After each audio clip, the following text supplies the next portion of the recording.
The real estate market crashed, but nobody noticed. Today, I'm talking about 3 market trends that affected the real estate market in 2023. I keep it real, I keep it real, I keep it real, just keep it real. Hey, what's up, guys? It's Sam Hartman, keeping it real estate here in Fort Wayne, Indiana. And you heard me right in the intro. That wasn't just clickbait to grab your attention. Okay, yes, it was, but it's not wrong. And here is why. The number 1 market trend that affected real estate in 2023 is that the real estate market crashed, just not in the way that anyone expected or hoped for. So first and foremost, let's look at what happened with prices in 2023. And here it is. Here is the crash. This is 3 different reporting entities on real estate prices across the United States. We have the Case-Shiller Index, FHFA, and CoreLogic. And you can see from July of 2022 to January of 2023, home prices were on a month-over-month decline. So there you have it, quite the crash. But ever since then, prices have been back on the rise all throughout 2023. Now, if we look at how this coincides with the rise in interest rates, we can see that this is when interest rates really began rising and affecting the buyer demand out there. So I don't think it's a far stretch of the imagination to say that buyers got scared, buyers got worried, buyers had to kind of go back to the well and check their budget and make sure they're making a good buying decision. But over time, buyers became more comfortable with these new interest rates as the new normal, and they got back to shopping. They got back to buying homes. And so that is what started then to put more pressure upwards on prices going throughout the rest of 2023. Now, here's where the real crash happened. Here's what no one is really talking about and buyers and sellers don't really know about. And that is the number of real estate transactions that happened in 2023. In any typical given year, we might sell between 5 million and 6 million homes in the United States. Now, the final numbers aren't out for 2023 yet, but some projections say that we aren't going to hit 4 million homes closed in sale in 2023. That's more than a 20% reduction in what a normal market would be. So if I told you home prices crashed by 20%, that would certainly feel like a crash. Well, transactions did crash by 20%, but it didn't affect the prices. And here's why. Sellers didn't continue listing and selling their home at the typical rate. So the inventory didn't grow in the way that some experts thought it might. So buyer demand was affected by those rising interest rates, but also the listing supply was affected by those rising interest rates as well. You got to think of it this way. No one sells their home to become homeless. So if a home seller is selling their home, they also have to buy a home. So what we called this was the golden handcuffs of the low interest rates. Sellers felt handcuffed to their home because they had such advantageous interest rate that they didn't feel like they could make the move that they needed to make. Now, ultimately, we're going to sell almost 4 million homes in 2023. So people still moved. That's still a lot of homes and a lot of transactions. So there are still life circumstances. There are still the opportunities to make a life change if that's what you need to do. But going forward, I'm going to make another video with projections of the 2024 real estate market, and I think we might find some good opportunities looking forward and ahead. The number 2 trend that I feel like was highlighted in the 2023 real estate market is this. Your feelings aren't wrong. but they're not right either. A lot of conversations last year that I had with consumers or even with other industry experts like lenders or title reps or other realtors, they would often bring up how much different the real estate market felt. And your feelings are never wrong. If you feel something, there's something there that can be justified, but your feelings aren't always right either. And so what we need to look at and consider is, what are we comparing the market in 2023 to? And if we compare it to the years of the COVID, what we call the unicorn year markets, it does feel drastically different. But those market years were lit on fire. The market trends of record low interest rates, high buyer demand, low inventory created this perfect storm of just what felt like insanity for 2 years of the real estate market.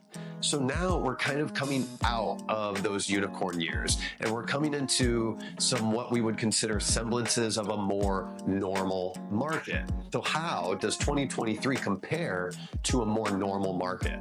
And you guessed it, I've got graphs to show you that can show us just that. So first off, let's talk about buyer demand.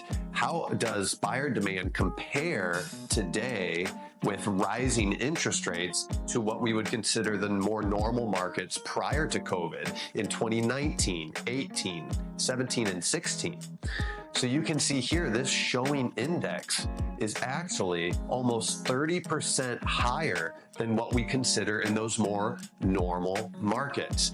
Now, this number might be a little bit inflated because buyers are being a little more picky. Days on market are a little longer for listings. So because of that, buyers might be looking at a few more homes as part of their home search. But this is still a 30% increase over what we consider those more normal markets. So a lot of buyers out there are still continuing their house hunt, even in an elevated rate climate. So good on you guys for making the dream of home ownership a reality, for pursuing your dreams and making it happen. How about the number of offers we received on homes?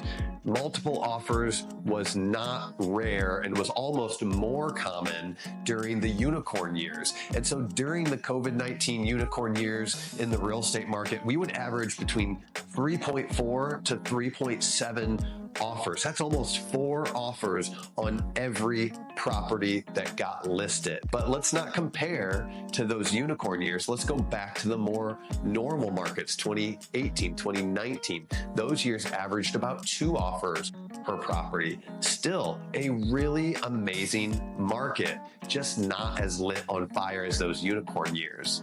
But now look at this market, 2022, 2023. We are still seeing the lingering effects of buyer demand with 2.4, 2.5 offers on every single listing. So demand is still high for great listings out there. Last but not least, let's look at the median days on market. Now, during the COVID years, those were some really great lows of 51 days on market, 43 days on market. But before that, in a more normalized market, those averages were in the 60 and 70 days. Well, now, today, coming out of those unicorn years, homes are still selling very quickly. Nationally, we've had an average of 50 days on market, and we've had even stronger looking days on market for our sales here in Fort Wayne, Indiana. So did the 2023 real estate market feel a lot different? Yeah, it did, but only because of the recency of bias that we are comparing the 2023 market to. If we look wider and we look to more typical and normal markets, our market today is still very strong. And the third trend that is highlighted and affected the 2023 real estate market is that no one can buy a home. That's right. I'm talking about interest rates and affordability. Interest rates were the highlight of 2022 and 2023, and they'll continue to be the highlight going into 2024. But I make the comment that no one can buy a home because that is what the perception is out there. And that is the feeling that a lot of buyers had out there as well. But again, I want to compare our market today to previous markets of the past and how affordability can correlate and relate to those other markets as well. So I have this great graph here. It is mortgage payment. It is a ratio of mortgage payment to your income. So this ratio is balancing how much are you paying every month in your principal and interest, and how much income do you have. Now, historically, this average is about 25% of your income is spent on the principal and interest of your mortgage. And today, that number is just under 28% at 27.3%. But look back, all the way back to 2005 is how far this chart is going back. You can see that we've had some really great run of years of affordability. We've had some really great run of years with interest rates, but keep in mind that national historic average is at that 25%. So even as we push over 27%, as in today's market, we are still much closer to that historic average than a lot of consumers might think or feel like we are. So a little bit of reprieve in interest rates in the coming months in 2024, like we really are expecting, could go a really long way in bringing this affordability picture more in line with historic averages.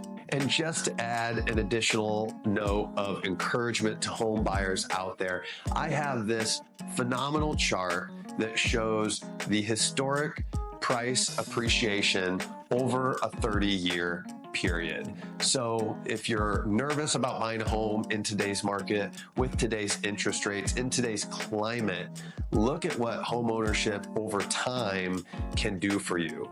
On average in the United States, over a 30-year period, homes appreciated over 300%. So not only have you paid off a mortgage in a 30-year period, but your home has more than tripled in value.